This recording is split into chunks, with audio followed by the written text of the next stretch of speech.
At the Budget 2024 speech, Minister Wong announced these significant changes to CPF. In 2025, individuals aged 55 to 65 will see an additional 1.5% increase in their CPF contribution rates.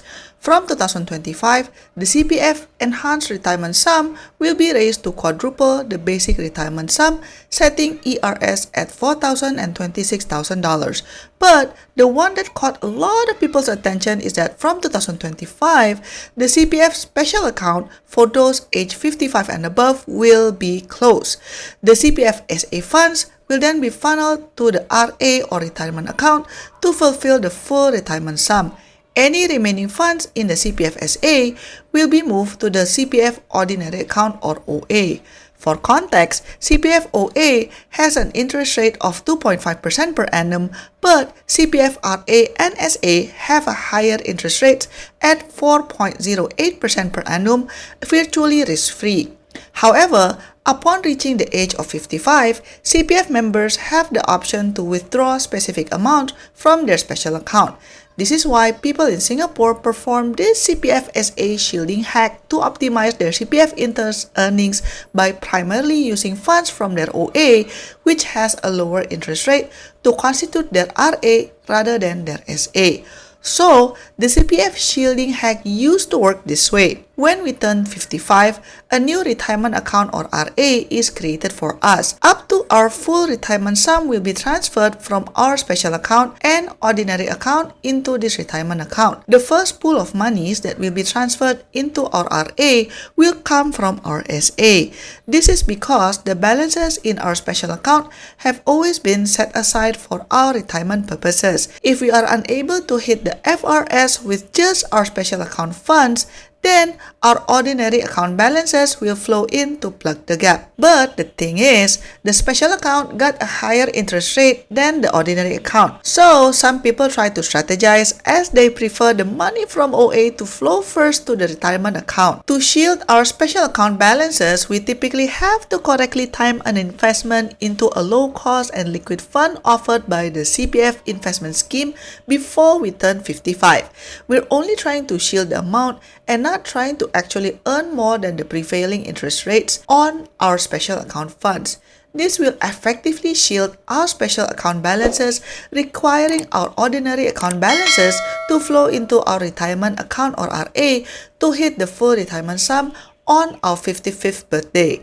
After we turn 55, we are going to divest the entire amount invested and see it flow back into our special account and continue to earn the interest rate paid on special account balances. One other thing to remember is that we can only invest anything beyond the first $40,000 in our special account, which means at least $40,000 of our special account balances will be transferred into our retirement account.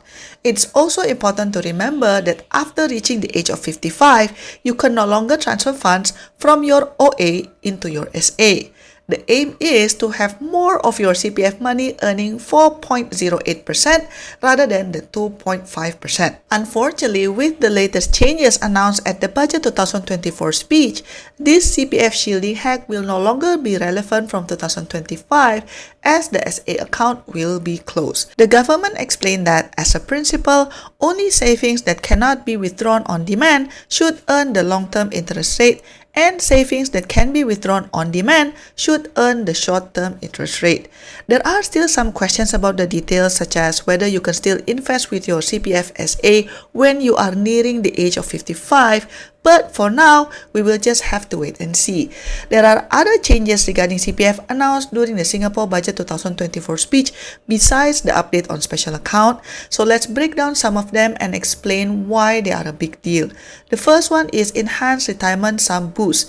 The maximum amount you can save in your RA is increasing from 3 times to 4 times the basic retirement sum from 2025. This means potentially higher monthly payouts later on. The second one is increased CPF contributions for senior workers. To further strengthen your retirement planning, contribution rates for those aged 55 to 65 will rise. For the employee, it will be increased by 0.5%, and for the employer, the contribution rates will be increased by 1%.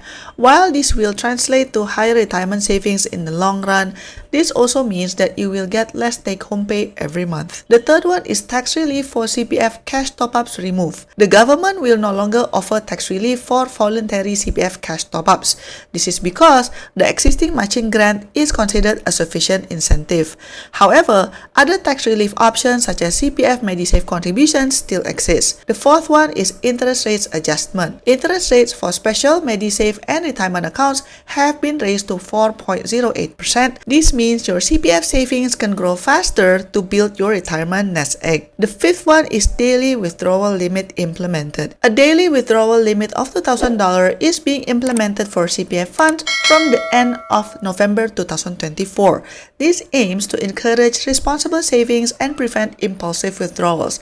Another benefit I can think of is it's also protecting the CPF monies from scammers. We heard about news where scammers manipulated the elderly to transfer their excess CPF funds to them, but with this change, at least the money can only be withdrawn $2,000 each day, where hopefully the victim or their family realizes what's happening and puts a stop to it before it's too late. For me personally, the key takeaway is to take good care of my health and try to live beyond the age of 65, because you know what?